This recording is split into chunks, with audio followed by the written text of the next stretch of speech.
This could be almost like a bit of an alliteration video. Pig birth, path, pie.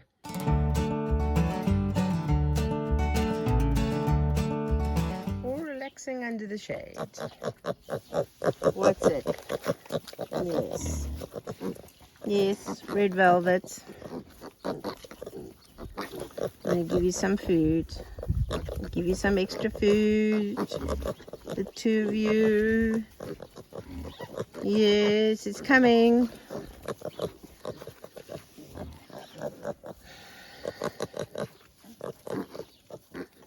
All of you wanting hugs. All of you. All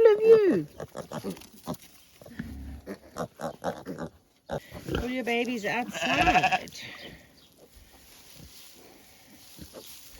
You coming to see what I'm doing with your babies sometime?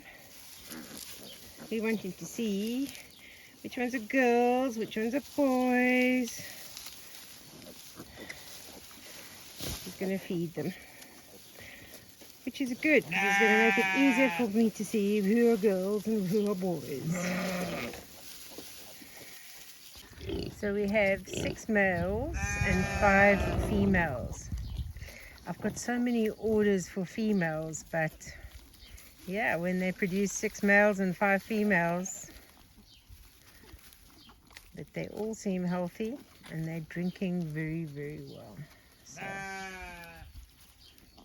that's all that matters.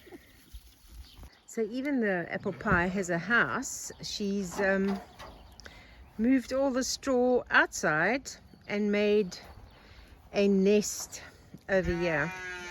So I might, I've got one of my shade things that I bought, so I might try and put shade across over here, but she's definitely in labor, and it seems like it's going to be outside. It seems to be the thing. Cinnamon Bun did the same thing, moved all the straw outside, so I don't know.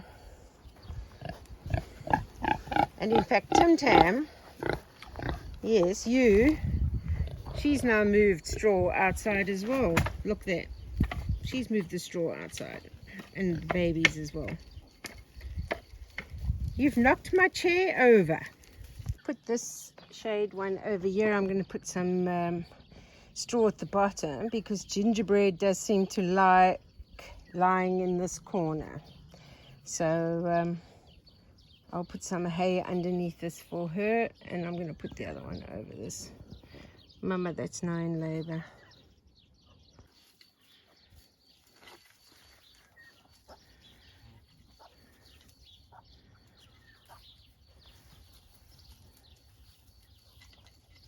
Yeah, she's getting up over there, getting herself more comfortable. But I'm going to feed the other animals, and then I'll come and sit here. But she's still working on her nest that she's created. I don't know why she didn't want to have it in the house. Anyway.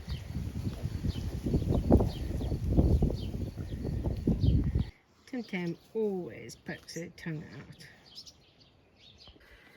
Excuse the hair, I'm sweating. I'm not even perspiring, I'm just sweating.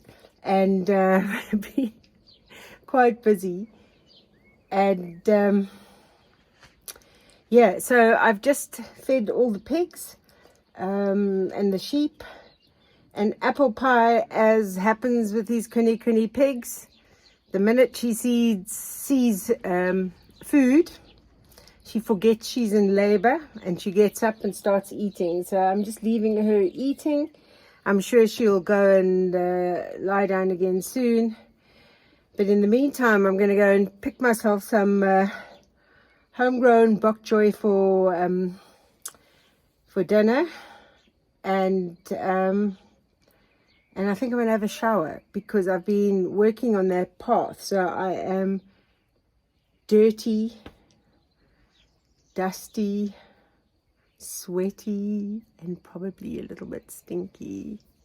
I'm just coming to check 7:30. She's still lying down over there. I can see she's gathered some of the electric fencing tape as well to put in her nest. But don't know why she's not doing it inside.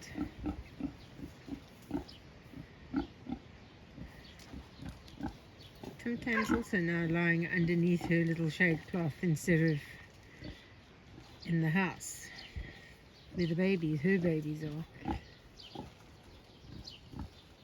It's quite chilly though, so I'm hoping they're going to be warm enough. So the birth process has started. There's one out, obviously came out a bit earlier. It's all nice and dry. This one I'm going to clean up a bit. It looks a lot smaller than the other one.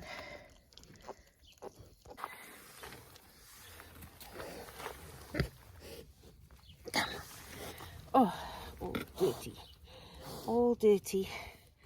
Let's dry you off. Let's dry you off. Let's get all that stuff off you. There we go. Off the mouth.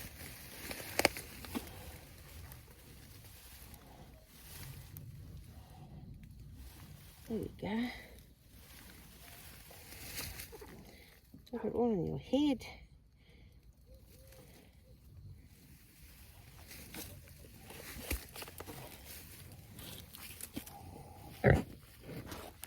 Oops.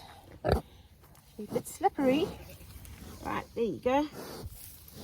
Look at the size difference between these two. Unbelievable. Here comes another one. All right, all right, all right, all right. Shh, shh, shh. You're sitting on your baby. You're sitting on the baby. Come on, calm down. Calm down. Right, let's get this one.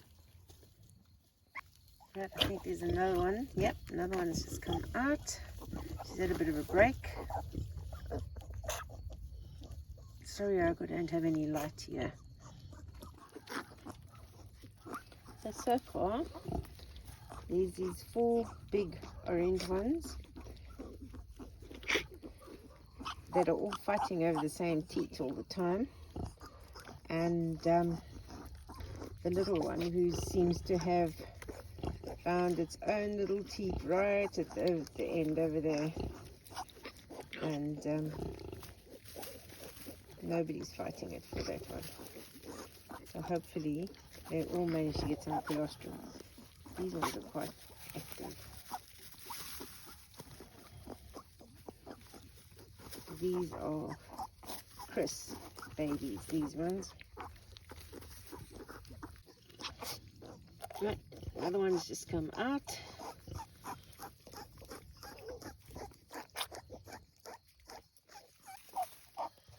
Another one coming out.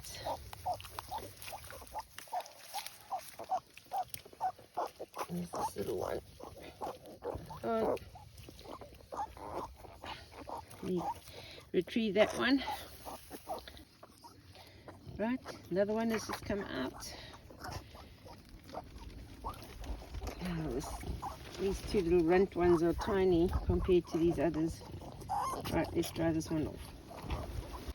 So apple pie's babies in the daylight. There are 10. There are 2 that are much smaller than the others, like this little spotty one over here. Much, much smaller. I was trying to make sure that this little one was drinking last night because it just couldn't seem to get access to a teat because the others were just pushing it away. So hopefully they've sorted it all out. But there are 10. I haven't yet looked to see boys and girls. I'll do that later. Just let her settle down. Today with the babies, she had them outside, as you can see. She's made like a nice nest. She brought all the straw from inside the house. I have brought extra straw out as well, but they seem to be warm and snuggly. So,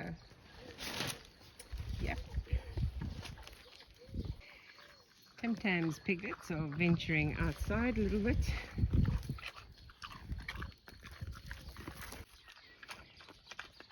These piglets of Tim Tams have come down, just lying down here, enjoying, I don't know, sun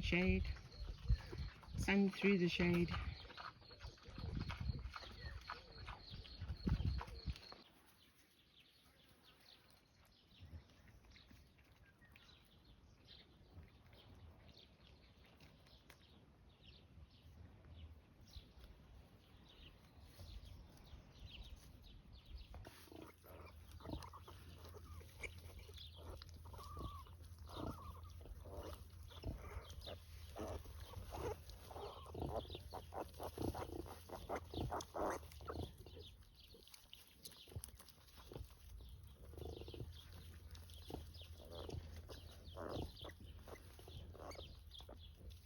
Have you all got Cerelac faces? And Red Velvet is the worst. Look what you look like, Red Velvet.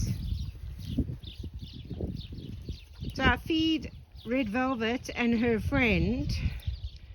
I put some food out for them. But there are two other little heifer lumps that have figured out that this happens.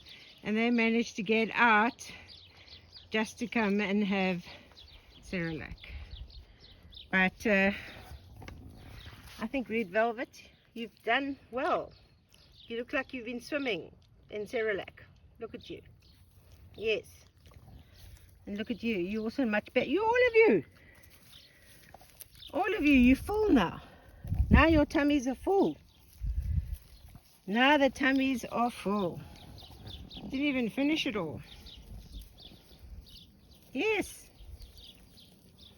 Look how full your tummy is. And funny enough, all four of these are girls. So I don't know what it is that they all seem to want Cerelac. So two of them are from... Actually, no. Just that one is from Sweetie Pie. The other three are all from Red Velvet's litter. This one is from Sweetie Pie. This one is from Red Velvet. Look how fat she is. She is, yeah, she's a madam, that one.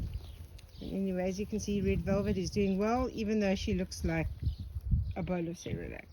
She looks like she's gone for a Cerelac swim.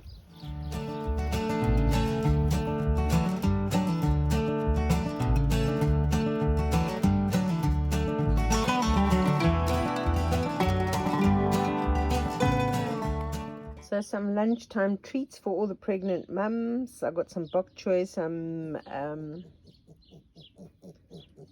oh my goodness, who's heard my voice and come running? Yes. Bok choy, apple, and some sunflower seeds, because that's apparently good for them. So I've managed to get some. It's quite expensive. You have to get it from like the parrot food section in the supermarket. But yeah. As soon as you hear my voice, oh my goodness.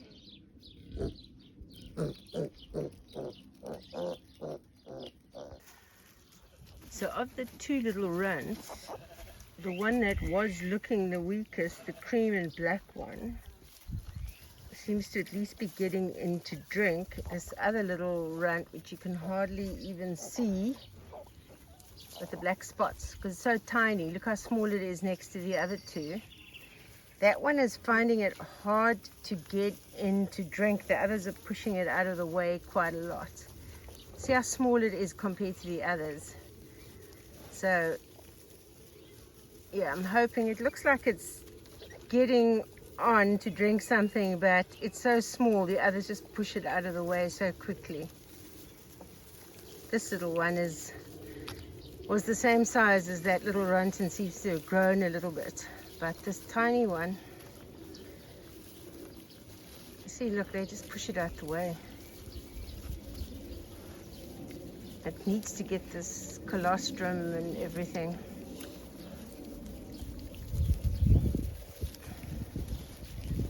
Yeah, maybe it can latch on. It's too tiny. I mean, if I had to take it away from its mother and try and raise it, I don't have colostrum for a start, and it's best to be with the mom.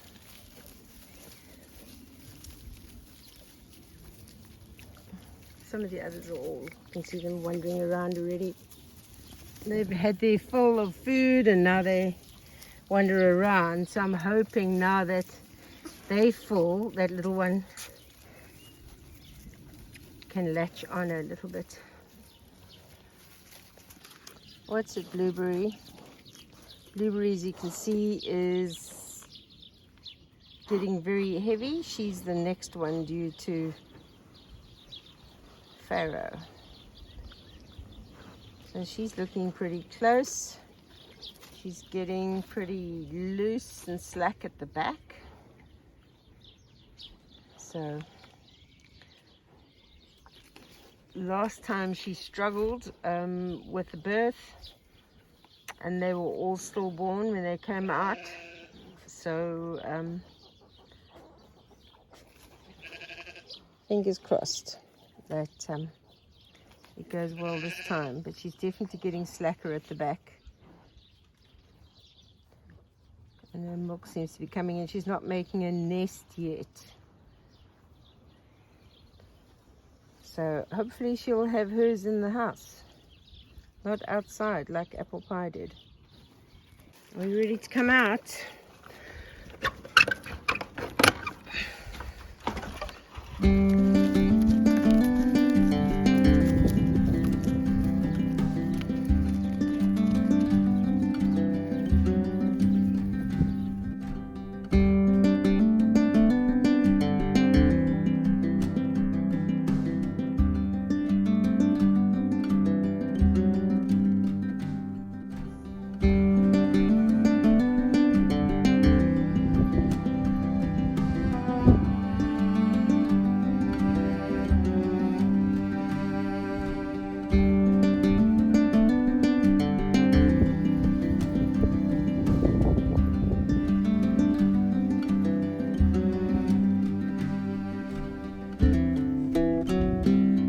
So I have finished putting all the bricks down.